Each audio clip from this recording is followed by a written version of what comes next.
Hi, Internet. If there's one thing I've learned while researching my book, Log Off: How to Stay Connected After Disconnecting, it's how to get more done in less time.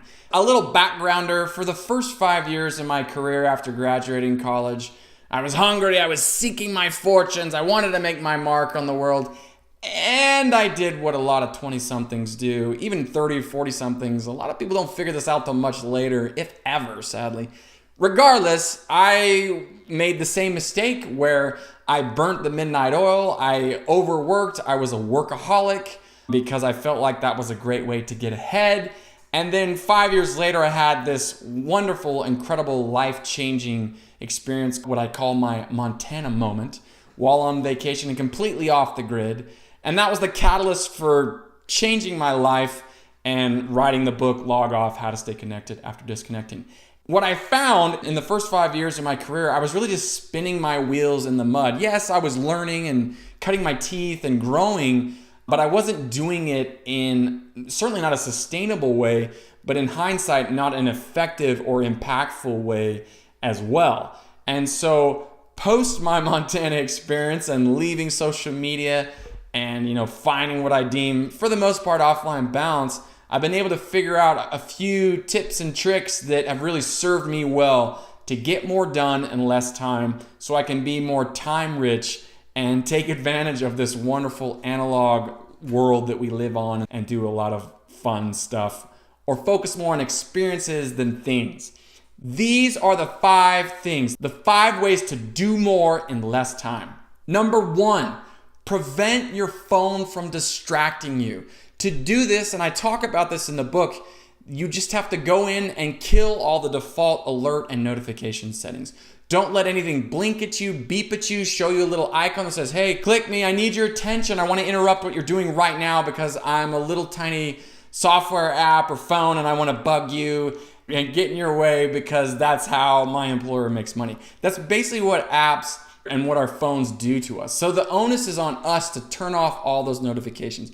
In my case, and what I generally recommend, is that I turn off my voicemail. I don't have voicemail, and I still let my phone ring when people offer a voice call. Reason being, although I prefer text, voice calls are still how the majority of emergencies are communicated. So if I know there's a huge emergency, someone's gonna call me, that's how they can still get through to me.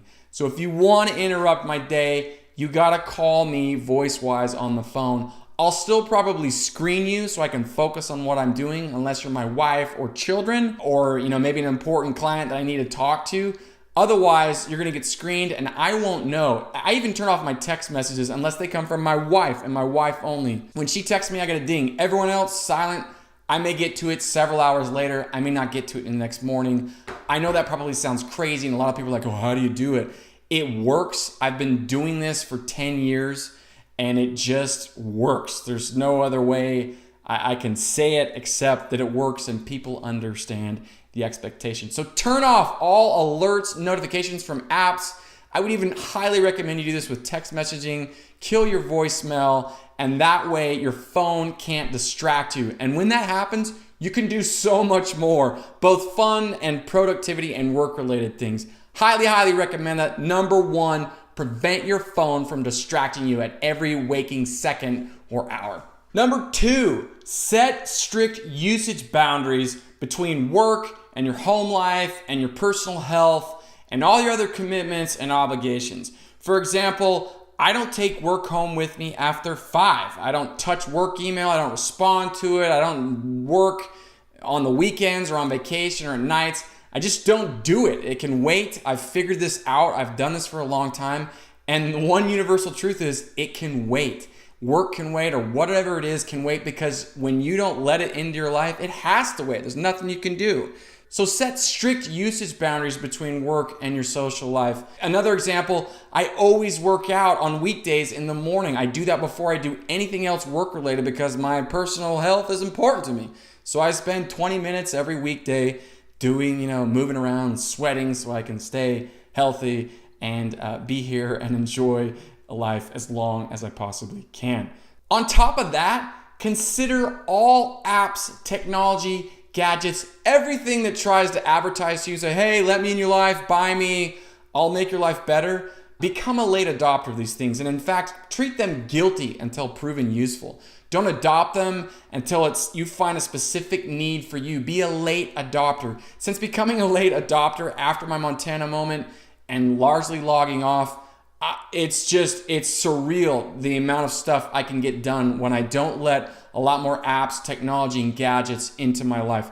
I am not an anti-technologist. I love my Kindle, I love my phone, I love this really fancy watch, I love AllTrails, a great app that I use, I love Google Maps. Much of this stuff I'm an advocate for. It makes my life better. I'm not here to say that. But you have to set strict usage boundaries on what you let into your life. And when you do that, you can do a lot more in less time because you're not going to have all these artificial, meaningless commitments or mental baggage that you're carrying when you let a lot of things, stuff, software, hardware into your life. So set strict usage boundaries on that stuff and you can get a lot more done in less time. Number 3, limit your subliminal media commitments. This is kind of related to number 2, setting strict usage boundaries. But by this, I mean you need to drastically reduce, if not cut, the programmatic or subscription-based content you let in your life. I'm talking about TV shows, magazine articles, newsletters, anything you subscribe to and let in your life. What that does is it creates this artificial and false sense of, I need to finish that. That's like on my to-do list. I have to do that. That is not how entertainment and media should work. So turn all that stuff off unless it's really, really important to you. Maybe 1 or 2 if you want to indulge in a show. I love this show called Fastest Car on Netflix, but I don't subscribe to it and wait for it and binge or whatever. I don't feel the need to consume it all. If something stops working for me, I just quit or I delete it or I unsubscribe or I turn it off. So what I found is by limiting these subliminal media commitments, it frees your mind to focus on a lot more interesting, exciting, compelling things. Entertainment and media isn't going anywhere. And I found when you take breaks from it or you don't subscribe to the programs that are constantly vying for your attention so they can sell advertising for you, eventually there's times where like, I want to watch a show. I'll turn it on. Or I want to watch a movie. Like that will never go away. That's what we are. We're humans. We love entertainment and these little distractions, especially when we work hard and get stuff done in less time. So that won't go away. So what I'm saying and advocating for is don't let those subliminal, unneeded, artificial media commitments and subscriptions, whether that's even this YouTube channel or whatever, don't let them into your life. You seek them out when you're ready and when you have time. And if you do that, you can get a lot more done. Number 4, say no to morning meetings.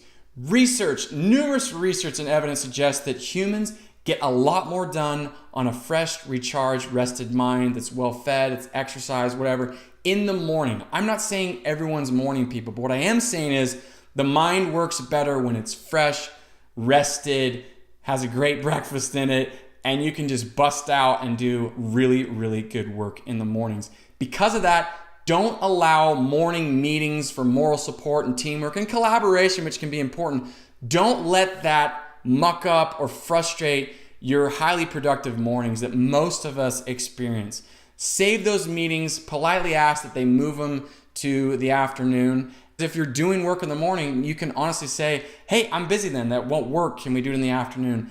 I do that. I'm not saying never make an exception, but be very strict and stringent with who and how you make an exception with. In my case, I can almost always get a meeting moved or targeted for the afternoon. I think other people already know this as well. So say no to morning meetings and you'll get a lot more done in less time. Lastly, number 5, put your subconscious to work. Now I'm talking about some recent research out of Carnegie Mellon and other universities that talk about when we let our subconscious go wild and we're not like zeroed in or focused on the problem, like intently like, oh, I gotta fix this problem.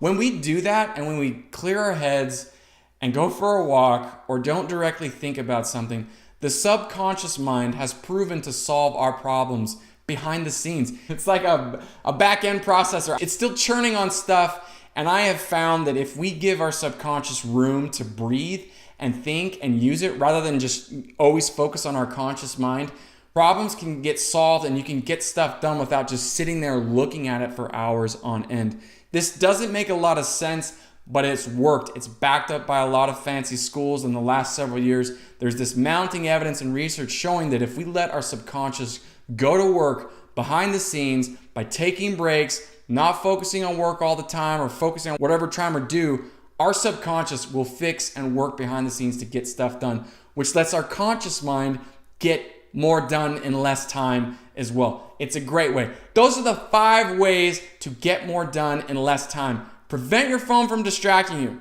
Set strict usage boundaries. Limit your subliminal media commitments. Say no to morning meetings.